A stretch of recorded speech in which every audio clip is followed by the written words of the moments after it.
The Hudson County Federal Courthouse didn't creak or moan. It breathed. The long marble hallways were lined with portraits of judges gone by, some just, some not. But none of them cast a shadow as wide and cold as the one that hung over Courtroom 4B. Inside that courtroom, silence wasn't golden. It was heavy, intimidating, the kind that filled your lungs until you forgot how to speak.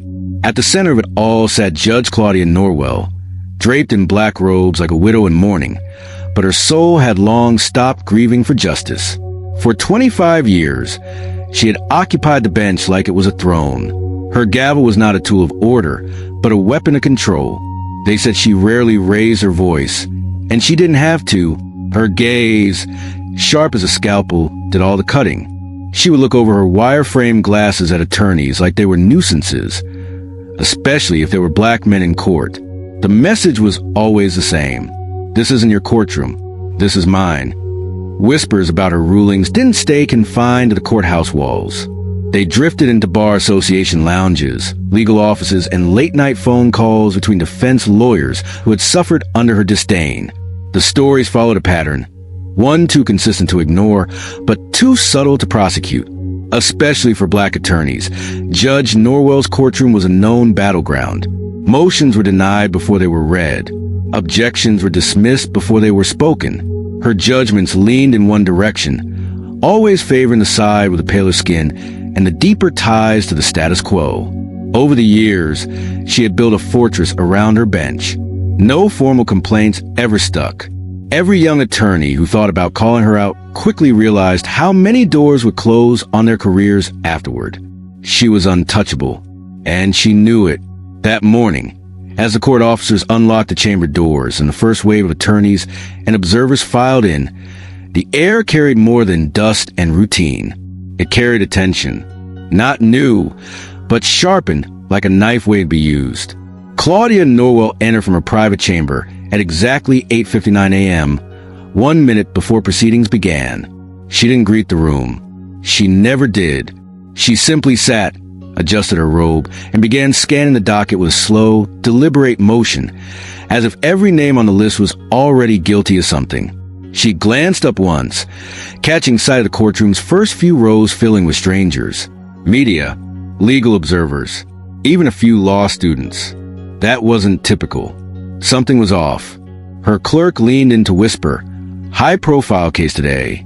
Defense counsel is Carter Blain." Norwell didn't react at first. Then, her eyes narrowed. The name was familiar. Too familiar.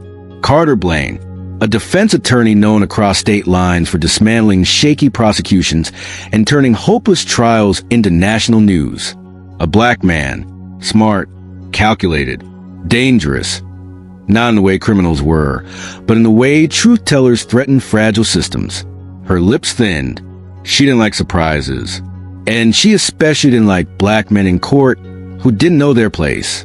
A few minutes later, the courtroom doors opened again, this time slower and quieter. He entered. Carter Blain wore a tailored navy suit, not too expensive, but clean, intentional. His shoes echoed on the tile floor, not loud but with presence. His eyes scanned the room not as if he was looking for approval, but as if he had already memorized every line of it. He walked past the gallery, past the prosecutor's table, and stopped at the defense table without hesitation. He didn't look at Judge Norwell, not yet, but she was already watching him. And she hated what she saw, confidence wrapped in composure, and worse, purpose. He unpacked his briefcase with methodical care. No shaking hands, no darting eyes. He knew exactly what kind of courtroom he had stepped into. And Judge Norwell knew exactly what kind of man had stepped into hers. A clerk read out the case name. State of New Jersey versus Tyrone Maddox. Armed robbery. No priors. Shaky witness. Prosecutor was a fresh-faced ADA named Harrison Quinn, who had just made junior partner and was eager to impress. But none of that mattered to Norwell. Not really. Her eyes were still on Carter. A black man in court with spine? With strategy? Unacceptable. She straightened in her seat. Her fingers curled around the gavel. And just before calling the court to order, she allowed herself a thin, joyless smile. let the performance begin. Carter Blain wasn't early. He was precise. His car pulled into the lot at exactly 8:21 a.m., 24 minutes before docket call, 12 minutes before courtroom doors unlocked. He didn't sit idle or scroll his phone. He turned off the ignition, sat back in his seat, and breathed once deeply. He had been in courtrooms across the country, some fair, some flawed. But this one Hudson County Courthouse had a smell that stuck with you. Disinfectant, desperation, and old injustice. The kind that didn't just stain the floors. It soaked into the walls. He opened the door, stepped out, and adjusted his tie with the kind of calm that came from experience. Not arrogance, but mastery. Everything about him said control. His pace, his posture, his polished shoes that clicked in rhythm with every intention in his mind. Today was not just another trial. Today was a reckoning. As he climbed the courthouse steps, he noticed a familiar shift in energy that happened whenever he entered a space like this. The stares, the double takes, the quiet, uncomfortable tension that followed a black man in court who didn't flinch. He didn't flinch. Security recognized him, not because of familiarity, but reputation. One officer nodded without a smile. Carter nodded back. He wasn't looking for kindness. He was looking for silence. And for once, he got it. He passed through the scanner, collected his briefcase, and entered the lobby. His shoes echoed across the marble again. This time, louder. He welcomed the sound. Inside courtroom 4B, Judge Claudia Norwell sat behind her elevated bench, flipping through pages with mechanical boredom. But she already knew who was coming. Her clerk had told her. She didn't look up, but she felt him enter. She always felt them, the ones who made her uncomfortable. Not by breaking the law, but by challenging her place above it. Carter stepped through the heavy oak doors and paused just a beat, not for drama, but to absorb, for rows of gallery seats. A thin, drawn ADA named Harrison Quinn fidgeting with his notes. A camera crew in the back, pretending to be invisible. And up front, towering over it all, Norwell. He felt her eyes before he saw them. Cold, calculated, predatory. He didn't give her what she wanted. No eye contact yet. No silent duel. He simply walked forward and took his place at the defense table. Briefcase down. Notebook open. Pen clicked once. Done. The man beside him, Tyrone Maddox, his client, was fidgeting with his cuffs. The kind of fidgeting you saw in men who spent too long in holding cells and longer in fear. Carter glanced at him, nodded once, and said, "You're not alone in this." Tyrone didn't answer, but the shaking in his hand slowed. Just a little. This wasn't Carter's first time defending a client like Tyrone. A black man caught in the wrong place at the wrong time, painted as a threat because it was easier than seeking truth. But it was the first time he had done it in Norwell's court. And that changed everything. He remembered the stories. Everyone did. Judge Norwell didn't yell. She didn't throw things. But her rulings always leaned the same way. Her dismissals weren't legal, they were personal. And her disdain for black attorneys was legend in whispers, emails, side glances in the hallway. But whispers couldn't scare Carter. They only made him sharper. He glanced around the room. The gallery was filling now. Legal bloggers, law students, a few public defenders sitting in the back, arms crossed, eyes watching like he was walking into a lion's den. And maybe he was. But Carter didn't believe in fear. He believed in leverage. He looked up now. Finally, his eyes met Norwell's. And she was already staring. Her lips pressed into a thin line. She tapped her pen once. Slowly, deliberately. Carter didn't blink. This wasn't a stare down. It was a countdown.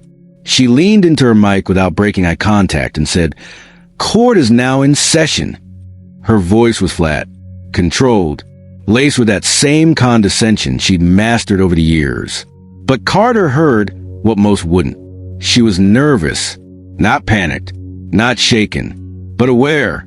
Because unlike the young attorney she usually chewed up and discarded, Carter Blain was not here to play fair. He was here to play smart. And she knew that. She glanced at the prosecutor. "Mr. Quinn, is the state ready?" "Yes, Your Honor," The young man stammered, fully prepared. Of course he was. Norwell had probably coached him in advance. Or, more likely, ensured the path was cleared for conviction, just like so many times before. Carter rose now, buttoned his jacket, and said calmly, "Defense is ready as well, Your Honor." Norwell didn't respond right away, just stared. Then finally, she said with a flicker of a smirk, "Mr. Blain, you're already on thin ice in my courtroom. Don't waste my time today." There it was. The first blow, the first signal, the first insult. Not based on fact, not based on merit. Just a reflexive need to assert dominance over a black man in court who refused to bow. Carter didn't flinch. He didn't speak right away either. He let the silence stretch just long enough. Then he answered, cool and crisp, "I'll try not to, Your Honor." He sat. The chessboard had been set. The first move had been made, and the clock had started ticking. The courtroom was full now. Quiet, but not still. Tension had a pulse, throbbing just under the surface, barely visible, but felt by everyone who had been in enough courtrooms to know when something wasn't right. Judge Claudia Norwell adjusted her glasses and looked down at the file before her. She wasn't really reading it. She was stalling, calculating, because Carter Blain was sitting in her courtroom, and that wasn't something she could brush off like an overzealous intern or a nervous public defender. She tapped her gavel once, not hard, just enough to mark the beginning of the session. "Let's proceed," she said flatly. The courtroom clerk began reading the charges in a monotone voice. The state of New Jersey versus Tyrone Maddox. Charged with armed robbery, second-degree assault, possession of an illegal firearm. Carter glanced sideways at Tyrone, who sat stiffly beside him, eyes focused straight ahead, fists clenched just enough to turn the knuckles pale. A black man in court, watching a list of charges rain down like thunder over a life already soaked. "Plea," Norwell asked, already bored. "Not guilty, Your Honor," Carter said clearly, rising to his feet. Norwell didn't look at him. She scribbled something on her notepad, lips pursed, then paused deliberately. "Mr. Blain," she said, drawing out the syllables like the name itself annoyed her. "A word of caution before we begin." Carter said nothing. He didn't nod, didn't blink. She finally looked up, meeting his gaze. "You're already on thin ice in my courtroom. I don't tolerate grandstanding, interruptions, or political posturing. We move quickly. We move efficiently. Are we clear?" A beat passed. The gallery shifted, just slightly. Even the bailiff raised an eyebrow. This wasn't a warning. This was a shot fired. Carter's jaw flexed, but his voice was calm. "Crystal clear, Your Honor." Judge Norwell leaned back in her chair. "Good," she said with a tight smile, "because I've had quite enough of lawyers using my courtroom as a stage, especially lawyers who confuse passion for purpose." It was veiled, barely, but the meaning was unmistakable. This was racist judge insults in action, subtle, but sharp enough to draw blood. Carter knew the tactic. So did every black attorney who had ever stood where he was standing. They didn't always call you boy anymore. They didn't need to. It was in the tone, the tilt of the head, the passive-aggressive phrasing that turned your presence into a nuisance. He didn't rise to the bait, but the courtroom did. Reporters scribbled faster. A law student in the back row whispered something to her neighbor. One juror shifted uncomfortably in his seat, and Judge Norwell saw it. She hated it, because Carter Blain wasn't reacting. He wasn't flustered. He was still, and stillness, from someone like him, was dangerous. "I assume you'll behave yourself," she said, folding her hands as if she were praying. Though no one in the room would have believed she prayed anything but power. "I plan to follow the law," Carter answered, evenly. Another flicker in her eyes. "See that you do." She turned to the prosecution. "Mr. Quinn, you may proceed with your opening statement." The young ADA stood a little too fast, fumbling with his notes. "Yes, Your Honor," he began. "Ladies and gentlemen of the jury, the state intends to prove." Carter tuned him out for a moment. He had heard these speeches before. They were often less about evidence and more about emotional triggers. Words like threat and fear and reasonable suspicion, repeated until they drowned out doubt. But he wasn't here to fight with the prosecutor. Not really. He was here for her. Norwell watched Quinn like a mother hen, nodding slightly as he hit each talking point. And when Carter finally stood to give his own statement, she didn't hide her irritation. "Mr. Blain," she said before he could speak, "this is not a theater. Keep it brief." A fourth insult, now unmistakable. No pretense of neutrality. No respect for balance. Carter inhaled slowly. "I'll let the facts speak, Your Honor." Norwell smirked. "I'm sure you'll try." And just like that, she had made it clear to everyone in that room. This black man in court wasn't welcome. His credentials didn't matter. His calm didn't matter. What mattered was that he represented a challenge to her power, and that could not be tolerated. The jury saw it. The gallery saw it. Even the court stenographer, fingers moving at lightning speed, paused for just a half second. Carter cleared his throat and faced the jury. "You'll hear a lot over the next few days," he said. "About fear, about assumptions, about what someone thinks they saw. But I ask you to focus on what's real, what's provable, and whether we're willing to hold the system to the same standard we expect from the people trapped in it." Norwell's lips twitched. Because he hadn't grandstand. He hadn't gotten loud. He had gotten dangerous. "Thank you," Carter said, and sat back down. For a second, the room was quiet again, but it wasn't the same silence as before. This one had weight, shape, meaning, and Norwell felt it slipping. From the moment Carter sat back down, the courtroom no longer felt like a courtroom. It felt like a stage. Judge Claudia Norwell wasn't just presiding. She was performing. The way she leaned forward slightly whenever the prosecutor spoke. The way her gavel hovered just above the bench, waiting, anticipating. The way her lips curled each time Carter raised an objection, as if amused by the idea that a black man in court thought he had a real chance of being heard here. It was all part of the show, and everyone had a role to play. The young prosecutor, Harrison Quinn, fumbled through his notes with the energy of someone trying to impress an audience he didn't fully understand. Every time he stumbled over legal jargon, Judge Norwell would gently, almost motherly, step in. "Perhaps you meant burden of proof, Mr. Quinn," she'd say with a patient smile. "Yes, Your Honor. Thank you," he'd reply, cheeks red but grateful. To the jury, it looked like mentorship. To Carter, it looked like coaching. And to anyone watching closely, it looked like collusion cloaked in professionalism. He tried to raise a motion for exclusion when the prosecution introduced an officer's statement that hadn't been part of discovery. "Objection, Your Honor. This statement was never disclosed to the defense. We request immediate exclusion on the grounds of procedural violation." "Overruled," Norwell snapped, barely looking up.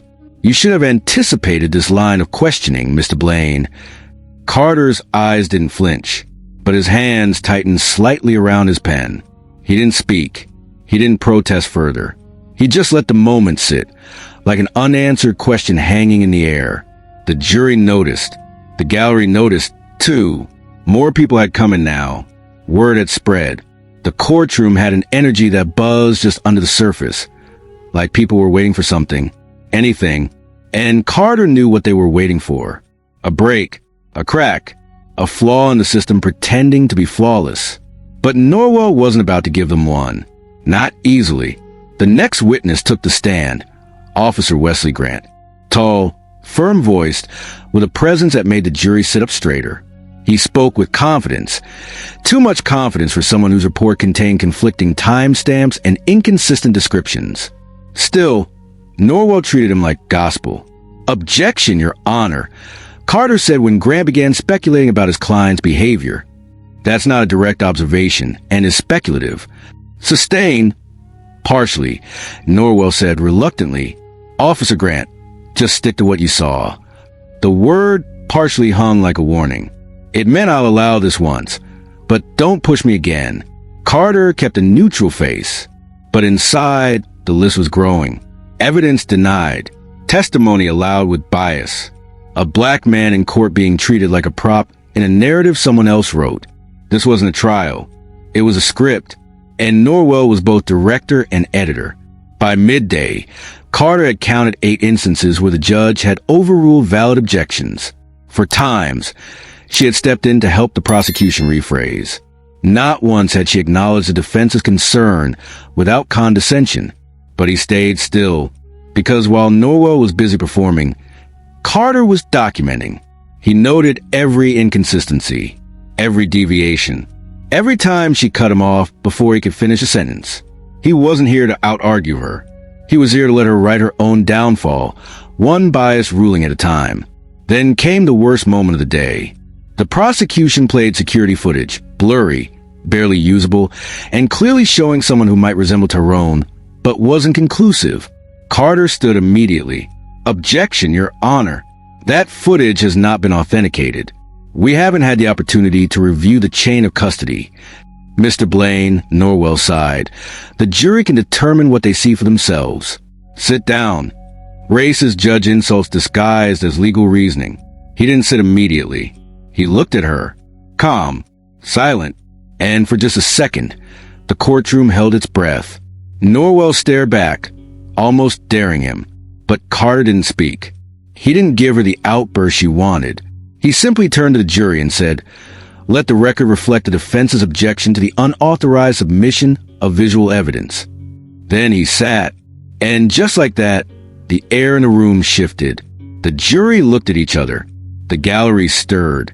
Even Quinn looked less certain than he had before, because despite every attempt to silence him, Carter was still here, still calm, still relentless. And Judge Norwell knew she hadn't beaten him. Not yet. By the second day of trial, the pattern wasn't just visible. It was screaming. To the jury, it might have looked like a complex legal dance. Motions denied, testimony reshaped, objections overruled in rapid fire. To the average spectator, maybe it seemed like normal courtroom rhythm. But Carter Blain wasn't the average anything, and he'd seen this performance before. This wasn't chaos. This wasn't incompetence. This was choreography. And the person holding the clipboard was Judge Claudia Norwell. From the moment court resumed, it was clear she had no intention of letting the defense gain any traction. The first witness that morning, a forensic analyst, was allowed to introduce speculative interpretations of crime scene evidence without any peer review. Carter objected immediately. "Your Honor, this analysis was not included in the prosecution's original disclosure. There's no basis for its admission under Brady versus Maryland." Judge Norwell didn't even look up. "Overruled." "Respectfully, Your Honor," Carter said, pressing. "The defense was not given an opportunity to cross-verify these lab reports. This is a direct violation of Brady. The Supreme Court." She raised a hand. "Mr. Blain, if you're here to lecture this court on Supreme Court precedent, I suggest you reconsider your tone." There it was. Racist judge insults black man in court. This time not with words like boy or uppity, but with that razor-thin smile, that pat on the head tone used to put black attorneys in their place. The courtroom knew it. They just didn't always have a language for it. But Carter did. And he was writing it all down, mentally, emotionally, line by line. Norwell wasn't interested in facts. She was guiding the trial like a conductor, making sure every note played in harmony with her long-established rhythm. Prosecution falters, she helps. Defense rises, she cuts. Witness stumbles, she redirects. The deeper the trial went, the more Carter saw the invisible blueprint underneath it all. Because this wasn't her first performance, and Tyrone Maddox wasn't her first target. Carter had done his homework. Over the last 10 years, Norwell's rulings had a measurable disparity in outcomes, a statistically significant difference in conviction rates when the defendant was black and the defense attorney was a person of color. Some called it bias. Carter knew better. It was strategy. She didn't scream. She didn't rant. That would be too obvious. Instead, she wore professionalism like armor and used procedure as a weapon. A well-timed smirk, a conveniently missing file, a denial phrase just vaguely enough to avoid being called unethical. Carter recognized it because he had spent the last decade facing judges like her. Judges who didn't need to shout. They whispered injustice, with every ruling. The jury, though, was beginning to feel it. He could see it in the way they shifted when he stood up to speak, less skeptical than before, more curious. Some even looked confused when their own questions, echoed by Carter, were shut down before they reached the stand. The gallery was growing, too. Legal bloggers, law professors, even an off-duty judge from another county sitting in the back row, because people had started to talk. And when people talked about a black man in court challenging the system head-on, they showed up to witness, to watch, to wonder, could this be the one who flips the script? During a recess, Carter stayed seated. He didn't check his phone or sip coffee in the hallway. He pulled out a yellow legal pad and began listing every action Judge Norwell had taken in the last 36 hours. Dates, times, language, reactions. He wasn't writing notes. He was building a timeline, not for his closing argument, for federal review. He wasn't just fighting to free Tyrone Maddox. He was setting the trap, because Norwell wasn't just biased. She was predictable. And if there's one thing Carter knew how to do, it was take a pattern and turn it into evidence. Back in the courtroom, the next witness, an eyewitness from the crime scene, was called to the stand. An older man, unsure, fingers trembling slightly. The ADA walked him through a vague recollection of the event. Then came the question, "Can you identify the man you saw that night?" The witness hesitated. I think it might have been him." He pointed weakly at Tyrone. Carter rose like a wave building in the ocean. "Objection. That is not a definitive statement. The witness has expressed uncertainty. His response is inadmissible under Rule 602. Norwell's gavel came down with a heavy crack. Overruled. The jury may determine credibility. Carter didn't sit immediately. His voice was calm. "Your Honor, the witness just stated he thinks he saw the defendant. That's not identification. That's guessing." Norwell's smile returned. That same condescending one. "Mr. Blain, if you'd like to teach Evidence 101, I suggest a lecture hall, not my courtroom." Racist judge insults. Again, publicly, directly, but Carter didn't react. He looked at the jury, then looked back at the judge and said, "Let the record reflect the defense's objection to the court's denial of an evidentiary challenge on uncertain identification." He sat down, slow and deliberate, because now the record was full of her voice, her rulings, her bias, her pattern. And soon, it wouldn't just be a record in this trial. It would be a case of its own. Carter Blain had faced judges like Norwell before, some louder, some cruder, but none as arrogant in silence. What made Claudia Norwell dangerous wasn't just her rulings. It was how she dressed them up in silk, how she cloaked her bias in language so polished. It made dissent sound like disruption. Her courtroom wasn't just a place where cases were heard. It was a place where power was performed, and she was addicted to the sound of her own control. So Carter gave her the one thing she couldn't resist. The floor. All morning, he made space for her to speak. Subtle pauses in his questions, framing arguments just vague enough to invite interruption, presenting objections just controversial enough to provoke a response. And she took the bait every single time. "Mr. Blain," she snapped, for the third time before noon, "you will keep your cross-examinations within relevant bounds. This is not a philosophy class." "Yes, Your Honor," he replied smoothly, just clarifying the timeline. A nod, a smirk, a gavel tap. Every note, every gesture. Carter logged in his mind like timestamps on a recording. The jury was starting to see it, too. They watched as Norwell cut him off mid-sentence. They heard the sarcasm in her voice. They noticed a contrast, how gently she corrected the prosecution versus how often she tried to humiliate the black man in court who dared to push back. She wasn't trying to hide it anymore. And Carter wasn't trying to stop her. He wanted the jury to feel the weight of her disdain, to see that it wasn't just professional friction. It was institutional rot dressed in judicial robes. The next witness, a forensic technician, was a crucial piece of the prosecution's case. He claimed to have matched fingerprints found at the scene to Tyrone Maddox, but the report he cited had been filed only 2 days prior suspiciously late. Carter stood. Your Honor, I move to strike this testimony under Rule 26.1. The evidence was introduced after discovery closed. Norwell tilted her head.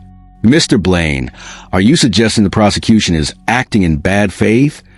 I'm saying the chain of custody is incomplete, and the defense had no opportunity to cross-examine this report's process. Norwell leaned forward, her voice condescending and cold. Mr. Blain, I've been on this bench longer than you've practiced law. I know the difference between a delay and a deception. Your implication is not only out of line, it borders on contempt. There was again, racist judge insults black man in court, veiled behind professional language, but sharp as ever. Carter stayed perfectly still. I meant no disrespect, Your Honor, he said evenly. She smiled, not warmly, triumphantly. Then she looked at the jury and said, let's move on. The defense seems intent on wasting this court's time. That comment wasn't for legal record. That was for perception, for narrative, but it backfired. Carter noticed it immediately. The way one juror raised an eyebrow, the way another leaned back, lips pressed tight. It wasn't just about law anymore. It was about what felt wrong. So he kept feeding her rope. Later that day, Carter objected to a leading question. Objection, leading the witness. Norwell rolled her eyes. Sustained. Barely. Mr. Quinn, rephrase. Carter caught it. The tone, the smirk, the way she sustained the objection, but still managed to discredit him in front of the jury. She couldn't help herself. And he didn't stop her. Because for Carter, this wasn't just a trial. It was a documentary. Every sigh, every smirk, every cut-off sentence and dripping remark. She was writing her own indictment. He recalled a saying his mentor once told him, let a tyrant speak long enough, and they'll hang themselves with their own words. Now, it was happening in real time. During recess, a reporter in the gallery whispered to a colleague, is she always like this? The colleague nodded grimly. Worse when the attorney's black. The words weren't meant for Carter's ears, but he heard them, and he filed them away, too. Back in session, Norwell resumed the trial with a sigh, as if the entire court had personally offended her by existing. Carter stood for another objection, this time regarding a misquoted timeline. Your Honor, the witness has contradicted the official incident report. I'd like permission to submit Exhibit E for comparison. She narrowed her eyes.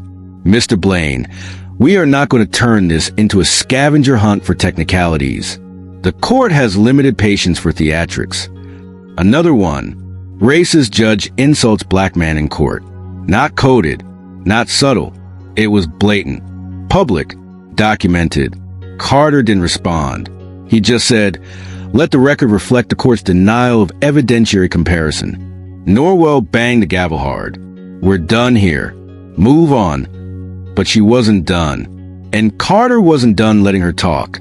He turned to Tyrone beside him, whispered just loud enough. She's writing the end of her own script. Tyrone's eyes widened. You sure? Carter nodded. She thinks she's winning. That's when they talked the most. And they were listening. So was the jury. So was the press. And soon, so was someone with more authority than Norwell ever imagined. The court clerk called the next name on the list, and the gallery straightened in their seats. Mr. James Lawton, the clerk announced. A man in his late 60s slowly stood up from the back pew. He moved like someone who had known hard labor and long winters. His hands were weathered, his suit ill-fitting, and his eyes unsure. He shuffled toward the witness stand with a slight limp, pausing to steady himself on the railing before sitting. Carter Blain watched every movement. This wasn't a man walking into a courtroom to declare the truth. This was a man walking into a spotlight with someone else writing his lines. The bailiff administered the oath, and Mr. Lawton's voice wavered. I do. The prosecutor, Harrison Quinn, stood confidently. His voice was louder than necessary, a performance of the jury, trying to make up for a witness who already looked shaky. Mr. Lawton, Quinn began, can you tell the court what you saw on the night of March 14th? I was locking up the shop, like usual, the old man said. heard some shouting, looked out the front window, and saw a man running. "Do you see that man in the courtroom today?" There was a long pause. Lawton squinted toward the defense table. Carter didn't move. Tyrone, his client, looked straight ahead, stoic but tense, like a man bracing for impact. Mr. Lawton shifted in his seat. "I think it might have been him." He pointed hesitantly at Tyrone. Silence rippled through the courtroom. Even the reporters stopped scribbling. Carter rose immediately. "Objection. That is not a definitive identification, Your Honor. The witness just said he thinks." Norwell didn't let him finish. "Overruled." Carter pressed. "Your Honor, Rule 602 of the Federal Rules of Evidence clearly requires personal knowledge. Thinking you saw someone is not identification. It's speculation." Judge Norwell leaned forward, her voice like acid behind porcelain.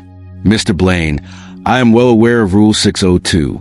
Perhaps you should concern yourself less with quoting statutes and more with courtroom decorum. Racist judge insults black man in court, again, in front of the jury, with a voice as cold as stone." Carter paused. He didn't raise his voice. He didn't roll his eyes. He simply let the moment breathe. "Let the record reflect," he said, "that the court has overruled the defense's objection to a speculative identification." Norwell banged her gavel. "That's enough, Mr. Blain. You've made your point." No, she had made hers. And so had he, because in that moment, Carter wasn't speaking to Norwell anymore. He was speaking to the jury, to the gallery, to the law students with their notebooks open and their mouths slightly agape, to the journalists whose pens suddenly moved faster. He sat down. Quinn resumed questioning, but the rhythm was gone. His voice cracked slightly. He looked to Norwell more than once, as if asking for backup with his eyes. It was subtle, but the room had shifted, and Carter wasn't done yet. When Quinn finished, Carter stood for cross-examination. He approached the stand slowly, hands folded, eyes calm. "Mr. Lawton," he began softly, "you said you saw someone running on the night of March 14th? "Yes, that's right." "How far away were you?" "About 30 feet, maybe. It was dark." "Any streetlights working?" "Not really." A couple flickered. Carter nodded. "And how long did you see the person?" "Maybe 2-3 seconds." 2 or 3 seconds, Carter repeated, "from 30 feet away, in poor lighting. And now, almost 4 months later, you're saying it might have been the man sitting at this table." "I think so, yes." "You think so?" Carter echoed. "But you're not certain?" Mr. Lawton hesitated, and for a second, it seemed he might say what he really felt. But before he could answer, Norwell's voice sliced through the silence. "Move on, Mr. Blain." Carter turned slowly toward her. "Your Honor, I respectfully request a witness be allowed to answer question." I said move on. There was no legal basis, no ruling, just power, raw, unchecked, and used like a club. Carter didn't flinch. "For the record," he said, turning back to the court reporter, "the defense's request to clarify the witness's certainty was denied." Norwell's face twitched. She was losing control, and she knew it. But instead of stepping back, she doubled down. "Mr. Blain, I am warning you. If you continue to challenge my authority in front of the jury, I will hold you in contempt. Racist judge insults black man in court, not veiled, not subtle. A direct threat to a defense attorney simply for asking a man to clarify whether or not he actually saw the accused." Carter remained steady. "No further questions," he said, and returned to his seat. The gallery stirred, because what they had just witnessed wasn't a trial. It was a defense attorney fighting to ask fair questions, and a judge silencing him every step of the way. Tyrone leaned toward Carter. "Man, how you keep calm like that?" Carter didn't look away from the bench, because she's doing exactly what I need her to do. Carter Blain could feel it, the pressure in the room, the shift in the air, the weight of every insult, every denied objection. Every time racist judge insulted the black man in court sitting across from her with the quiet audacity of dignity. And now, the pressure was reaching a breaking point. For the past 3 days, Carter had played her game. Let her speak. let her twist the trial into a spectacle of condescension and control. Every ruling, every smirk, every gavel slam. He recorded all, mentally and in writing. Piece by piece, she had built her own noose. Now, it was time to pull the rope. He reached into his briefcase, smooth, measured, precise. Inside, tucked between legal pads and case files, was a sealed envelope. Inside the envelope, sworn affidavits, recorded conversations, time-stamped transcripts, and financial records. Together, they told a different story. Not about his client, but about her. Judge Claudia Norwell.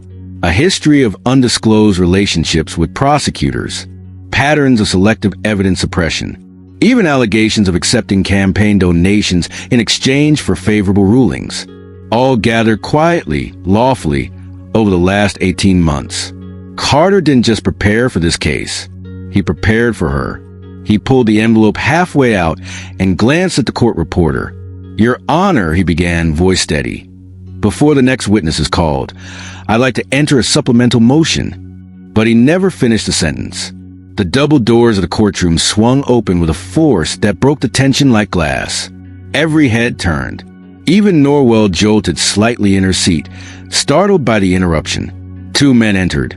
Suits crisp, eyes cold, movements unhurried but unmistakably official. Federal agents. Carter didn't flinch. He simply tucked the envelope back into his briefcase and adjusted his tie. "Showtime." "Excuse me," said the taller of the two agents, voice firm but respectful. He held up a badge, flashing it toward the bench. "Judge Claudia Norwell, we need to speak with you immediately." The courtroom froze. Norwell stiffened behind the bench, her jaw clenched. "This is highly irregular. I'm in the middle of a trial." The agent didn't blink. "It's a matter of federal concern." Carter watched her carefully. For the first time since the trial began, she wasn't in control. There was a flicker of something behind her eyes. Not rage, not confusion. Fear. She masked it quickly. "This will have to wait until I conclude these proceedings." The second agent stepped forward, voice louder now, addressing the room. "We apologize for the disruption, but this cannot wait. We have a warrant." The gallery erupted in murmurs. The jury leaned forward as one. Tyrone, seated next to Carter, whispered, "Is this real?" Carter didn't answer. His eyes never left Norwell. The lead agent reached into his coat and produced a folded document. "Judge Claudia Norwell," he said clearly, "you are under arrest for obstruction of justice, abuse of power, and multiple violations of federal civil rights statutes." The room exploded. Gasps. Phones raised. Reporters scrambling for their recorders. Judge Norwell turned pale. Her lips parted, but no sound came out. And then she saw him, Carter, sitting calmly, watching, waiting. "You!" she hissed, voice cracking. "This is your doing." Carter stood slowly, straightened his jacket, walked to the center of the courtroom. He didn't yell. He didn't smile. He simply said, "I told you, Your Honor. I follow the law, even when people like you don't." Her face twisted, caught between indignation and panic. The agents moved toward the bench. "Judge, we need you to stand." Norwell's eyes darted across the room, looking for support, for the bailiff, the ADA, anyone. No one moved. Even the young prosecutor, Harrison Quinn, looked frozen, hands clenched into fists of uncertainty. Eventually, she rose. She stepped out from behind the bench. The first time she'd done so in this courtroom in decades. The illusion shattered with every step. The cuffs clicked shut around her wrists. The gavel, still sitting on the bench, looked suddenly meaningless. The same courtroom where she had silenced black attorneys, buried motions, manipulated trials, now turned on her. And the man who triggered it? A black man in court who refused to be erased. Carter watched silently as she was escorted out, her footsteps echoing over the marble she once ruled. The doors closed behind her, and for the first time in 3 days, the room exhaled. Tyrone leaned in again. "Man, I didn't think people like her ever face consequences." Carter's eyes were still locked on the bench. "They usually don't," he said, "but today wasn't usual." The sound of the handcuffs clicking shut was like thunder in the quiet. For 25 years, Judge Claudia Norwell had commanded silence with just a look, ruled from the bench like a queen carved from ice. But now, standing on the courtroom floor with her wrists bound and 2 federal agents flanking her, the silence belonged to someone else. And that someone was Carter Blain. The gallery sat frozen. The jury, sworn to impartiality, couldn't help but stare. Even the bailiff, who had served Norwell loyally for over a decade, stood still, eyes downcast. There was no protocol for this. No script to follow when the judge herself became the accused. Norwell turned her head slowly, scanning the room as if searching for control she'd lost. She didn't find it. Her eyes landed on Carter, and for a moment, there was no gavel between them. No bench. No elevated seat. Just a man who had waited too long for this moment, and a woman who never thought it would come. "You planned this," she hissed through clenched teeth. This whole thing was... "I followed the law," Carter said quietly. "You buried it." There was no pride in his voice. No gloating. Just finality. The taller agent unfolded the arrest warrant and read aloud in a tone that filled every corner of the courtroom. "Judge Claudia Norwell, you are hereby placed under arrest for obstruction of justice, judicial misconduct, abuse of power, and violations of the Civil Rights Act. You have the right to remain silent." She cut him off. "This is outrageous. You can't. This is my courtroom." "No," Carter said, his voice cutting clean to the rising static. "It's not." And just like that, something in her broke. Not loudly, not visibly, but Carter saw it. In the way her shoulders dropped half an inch, as if the years of unchecked power were finally collapsing under their own weight. She looked around once more, searching for anyone who might defend her. But Harrison Quinn, the young prosecutor, had backed into a corner. He wasn't meeting her gaze. The gallery was still. The jury, stunned. The gavel sat abandoned on the bench, a silent relic of a rule that no longer applied. The second agent stepped in and guided her forward. Norwell hesitated at the steps leading out from the bench. The same steps every defendant had climbed to face her judgment. Now they were hers. Each step she took was a quiet humiliation. As she passed the defense table, she turned her head toward Carter. Her voice was softer now, almost pleading. "You don't know what you've done." But Carter didn't blink. "I know exactly what I've done," he said. And this time the gallery heard it too, not just the words, but the weight behind them. The years of watching men like him be silenced, punished, overlooked. The fury buried under professionalism. The strategy behind the stillness. He hadn't just out-argued her. He had outlasted her. When she reached the courtroom doors, one of the agents paused.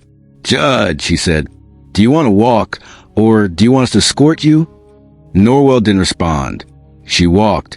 But it wasn't the proud stride she once had. It was slow, heavy, each step echoing with everything she thought she'd never have to face. Then the final insult, the bailiff. Her bailiff stepped forward to open the door for her, not out of respect, but duty. And when the door shut behind her, it wasn't just a closing, it was a reckoning. The courtroom stayed silent for a long moment. Then Carter moved. He stepped forward, past the stunned prosecutor, past the paralyzed court clerk, and looked up at the empty bench. That seat, once untouchable, unchallengeable, was now just a chair. Tyrone leaned over from his seat at the defense table. "She's really gone," he whispered. Carter nodded. "And she's not coming back." A wave of murmurs rippled through the gallery. Reporters began whispering urgently into recorders. Law students looked at each other, as if witnessing a live case study in history. The jury remained still, but now their eyes were different. No longer wary. No longer doubtful. They were watching with something else. Respect. Because what they had just seen wasn't just a legal procedure. It was justice, finally applied to the powerful. Not because the system wanted it that way, but because someone like Carter forced it to. The doors had just slammed shut behind Judge Claudia Norwell. And for a moment, the courtroom was hollow. The woman who had ruled this space for 25 years, who had silenced attorneys, crushed defendants, and turned justice into theater, was gone. The space she left behind wasn't just physical. It was spiritual, emotional. It felt like the air had changed. Carter Blain didn't sit. He stood at the center of the courtroom, just a few feet from where Norwell had delivered countless verdicts like death sentences, calm, cold, final. But this time, there would be no verdict from her. There would be truth. The gallery stared at him, waiting, not out of obligation, not out of curiosity, but because they knew, somehow, this was the moment they would remember for the rest of their lives. Carter didn't raise his voice. He didn't need to. He looked directly at the jury, at the young prosecutor still sitting in shock, at the reporters scribbling frantically, and said, "Let the record show. What just happened was revenge. It wasn't spectacle. This was justice." No one moved, because they all knew they hadn't seen justice like this before. Not inside this courtroom. Not delivered by someone like him. "I didn't come here to win," Carter continued. "I came here to restore what she distorted, to show that the law doesn't belong to people who sit higher than the rest of us. It belongs to all of us, especially those who've been denied it." He turned slightly, gesturing to the empty bench behind him. That seat was never meant to be a throne, but she turned it into one. She ruled from it, mocked from it. And every time a black man stood in this courtroom, she made sure he felt two things: fear and futility. He paused. The words sank like stones in a still lake. "But not today," Carter said. "Today, a black man in court challenged that throne. Not with rage, not with theatrics, but with facts, with patience, with a voice that wouldn't be silenced, even when everything was built to silence it." The phrase lingered in the air. A black man in court. It was no longer a risk, no longer a target. It was now a symbol. In the gallery, a woman pressed a hand to her chest. A man nodded slowly, eyes glassy. Even the jurors, who had been instructed to remain impartial, now looked at Carter with something that was dangerously close to admiration, because he hadn't just defended his client. He had defended the idea of the courtroom itself. He looked toward Tyrone Maddox, still seated, still cuffed. "This isn't over," Carter said, softer now. "There's still a man here in chains. Still a case that was poisoned from the start. And if we believe in any part of the system, then the poison must be acknowledged." A door at the side of the courtroom opened. A new judge entered. Older, black, his step steady, expression unreadable. A stand-in, brought in urgently from a neighboring county. His nameplate was placed on the bench as he took his seat. Judge Harold E. Wynn. Carter turned to face him. "Your Honor," he said with reverence but resolve, "in light of the arrest of the presiding judge and the overwhelming evidence of judicial misconduct, I move for an immediate dismissal of all charges against my client, Mr. Maddox." Judge Wynn didn't respond immediately. He looked around the room, saw the shaken court staff, the stunned prosecutor, the jury leaning forward with hope written all over their faces. Then he looked at Carter, not as a threat, but as an advocate. "And on what grounds, Mr. Blain?" Carter stepped forward. His voice didn't shake. "Because the entire trial was corrupted. Because every ruling was poisoned by bias. Because my client didn't receive a trial, he received a performance. And now that the star of that performance is in federal custody, it's time we end the act and return to the law." Judge Wynn folded his hands. Silence. Then, motion granted. It hit the room like a wave. Gasps. Tears. Applause muffled behind hands. The bailiff stepped forward, unlocking the cuffs from Tyrone's wrists. The sound of metal sliding free echoed, louder than Norwell's gavel ever had. Tyrone stood slowly, rubbing his wrists. His eyes met Carter's. Tyrone began. "I don't even know what to say." Carter shook his head. "You don't have to," he said. "Just walk out of here free." And Tyrone did. He stepped away from the table, away from the chair that had held him for 3 days, away from the gaze of a judge who was no longer there. But Carter, he didn't move. He looked up at the bench, at Judge Wynn, and then back at the room. "There are more Norwells out there," he said, voice calm again. "And I'm not done." The courtroom was still vibrating with the weight of Judge Wynn's words. Motion granted. Those two syllables echoed louder than 100 pages of legal argument. They were more than permission. They were release.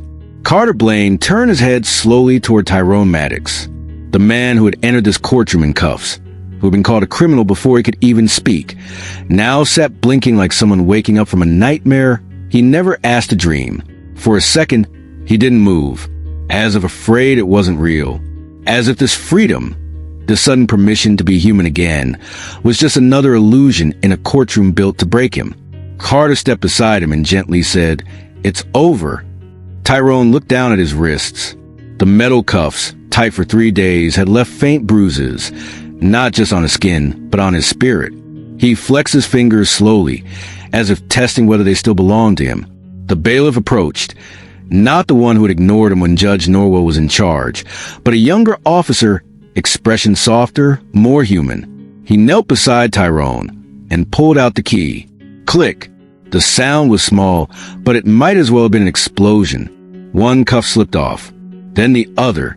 And just like that, Tyrone Maddox was no longer defendant. He was a man, free. The gallery didn't cheer. They didn't clap. They stood in silence, in reverence, in solidarity, because they knew they had just witnessed something sacred. A black man in court walk out with his dignity intact. Carter placed a hand on Tyrone's shoulder. "You're free to go." But Tyrone didn't move right away. He looked at the cuffs in the bailiff's hands, then at the chair he had sat in, then at the bench where Norwell used to tower above him like a god. His voice came out low, cracked. "Why did it take this long?" Carter didn't answer immediately. The question wasn't just for him.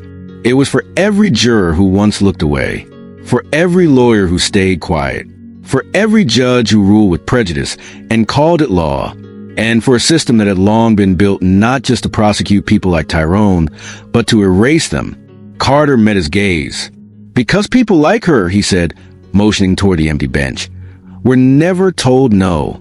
Tyrone looked around. The jury, the gallery, the judge. "And you did?"